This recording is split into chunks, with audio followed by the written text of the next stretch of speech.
semuanya, balik lagi di podcast Kritik Tipis-Tipis bersama gue Arik, dan di sini gue akan ditemani oleh teman gue Rini, Daniel, dan juga Gladys. Nah, hari ini kita akan membahas apa sih? Kita akan membahas tentang proyek Rempang Eco City yang dimana katanya proyek strategis pemerintah, namun kok banyak konflik yang nggak kelar-kelar sih?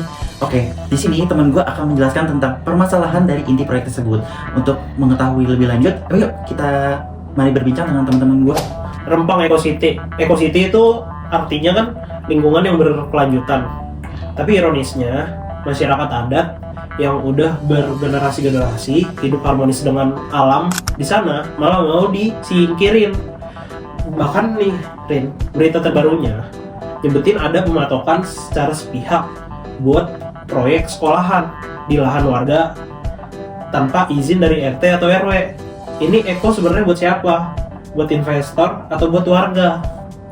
Nah bener ini, pemerintah selalu pakai narasi kalau pendapatan warga di sana cuma 3 juta per bulan, jadi butuh investasi besar. Tapi lo tahu gak sih, berdasarkan riset yang meliputi valuasi dan Rempang tuh potensi ekonomi asli warga dari sektor laut dan petani bisa sampai 30 juta per rumah atau per bulan.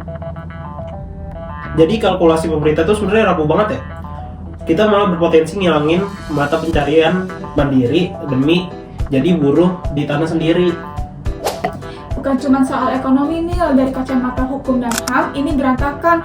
Ombudsman RI bahkan sempat nemuin maladministrasi. DKI Batam belum pegang sertifikat hak pengelolaan lahan atau HPL yang clear dan clean. Tapi aparat udah dikerahkan buat patok sana sini.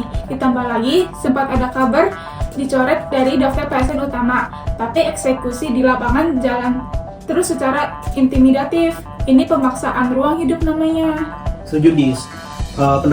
Pendekatannya selalu patok dulu, urusan ganti rugi atau protes warga belakangan. Nah, pas warga nyoba mempertahankan tanah leluhurnya, langsung dicap anti pembangunan dan bisa dikriminalisasi atau dipenjarakan. Padahal warga tuh nggak nolak sekolah atau kemajuan dan modernisasi gitu. Mereka cuma nolak digusur sepihak dari kampung yang udah mereka tinggalin dari leluhurnya mereka.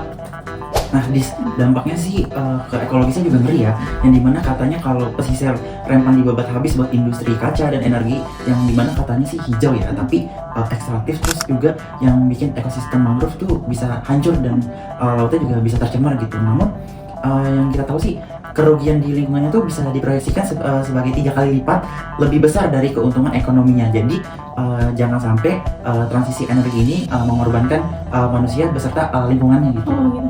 Jadi intinya, Rick, pembangunan itu harusnya mensejahterakan manusia yang udah ada di sana, bukan mengosongkan lahan demi manusia yang punya baru modal. Transparansi dan pelibatan masyarakat adat itu harga mati, bukan formalitas sosialisasi belaka. Nah, kita sudah sampai di penghujung acara nih guys. Gue Arik Dan gue Gladys mewakili Rini dan Daniel pamit undur diri. Sampai jumpa di kesempatan lainnya. Dadah.